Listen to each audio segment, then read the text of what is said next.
Hey everybody, welcome to Madrid.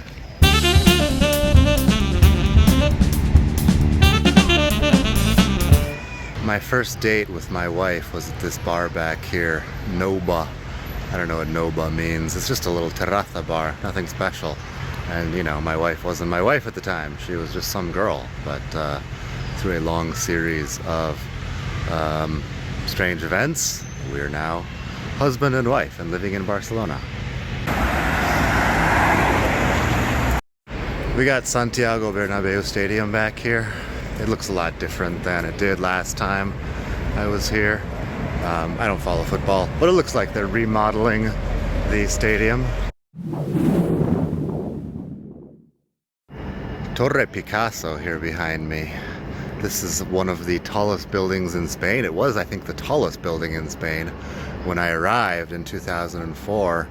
Now they have the Cuatro Torres a bit further north here, and I think the tallest building is a hotel in Benidorm at this point.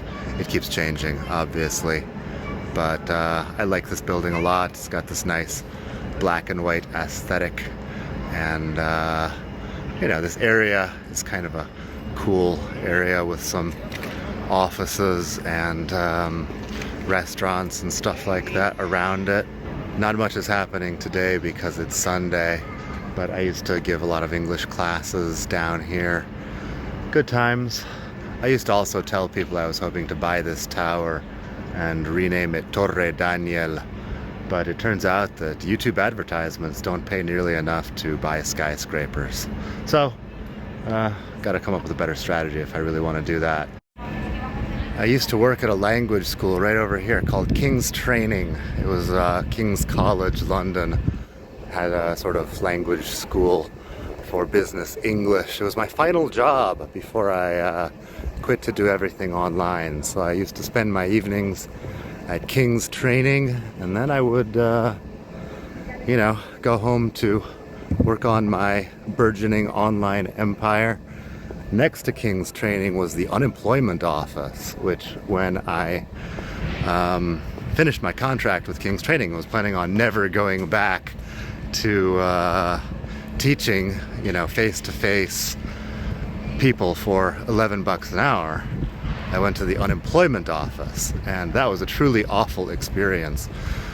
So much so that I didn't go back to re-sign for the unemployment after 3 months or whatever. And years later, I got a letter from the government demanding that I pay them back for some unemployment that I had never signed up for. By that time, my life was going pretty well, so I didn't particularly need the money, but I had to spend all morning trying to figure out how to pay the unemployment people 250 euros from years before.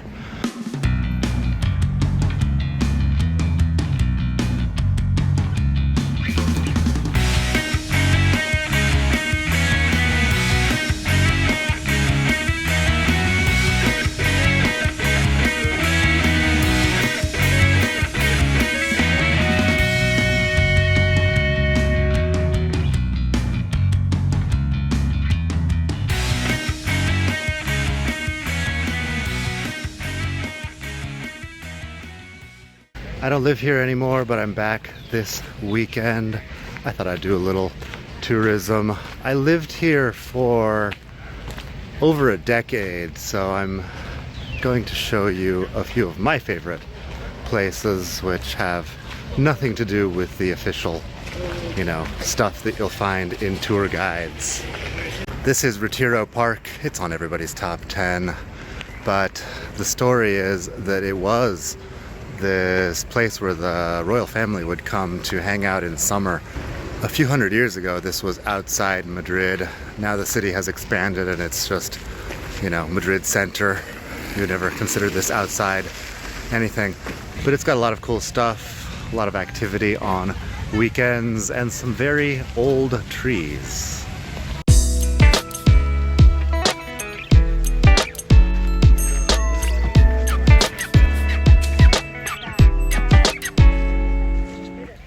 Okay, so this tree right here is the oldest tree in Madrid. Was the oldest tree in Madrid. Allegedly it's from 1633.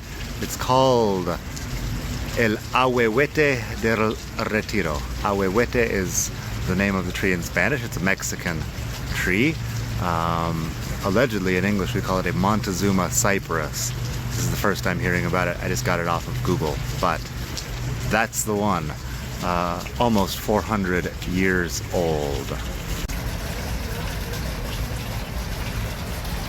Fun fact though, earlier this year I read that they planted an even older tree here in the park, so let's go look for that one.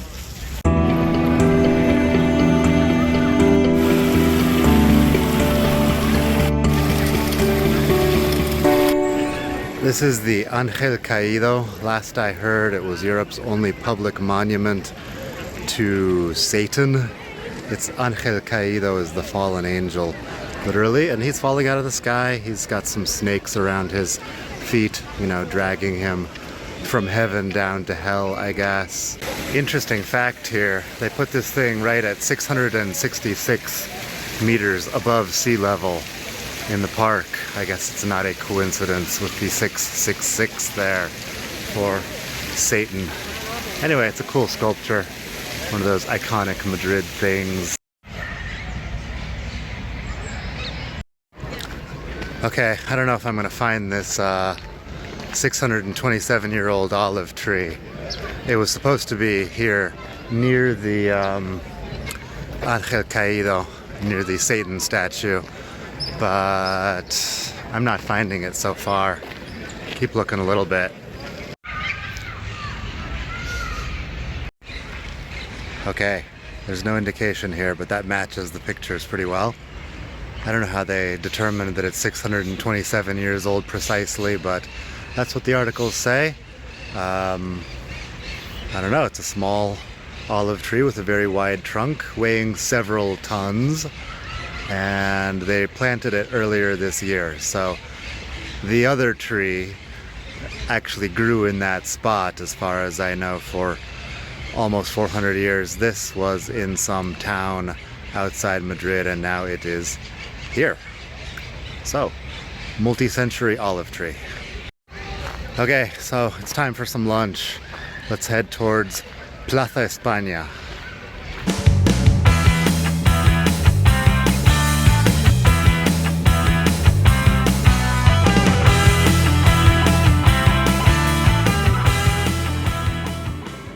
This here is another building that I think was the tallest building in Spain at one point, but a long time ago, maybe in the 60s.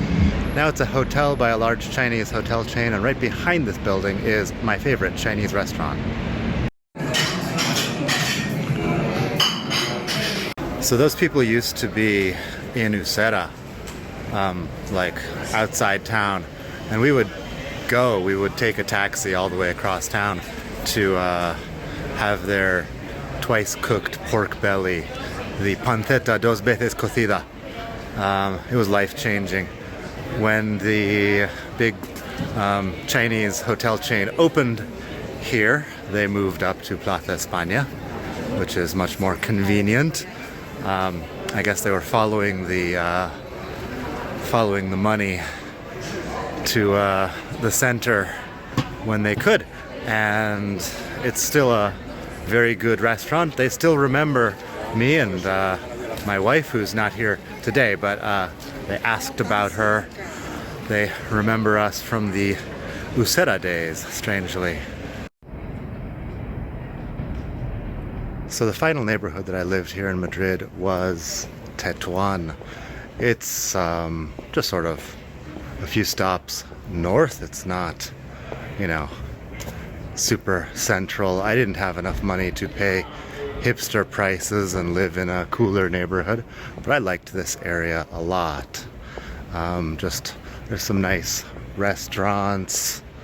I don't know, it was a good quality of life, and it's close to a lot of cool stuff and well connected, so I enjoyed it.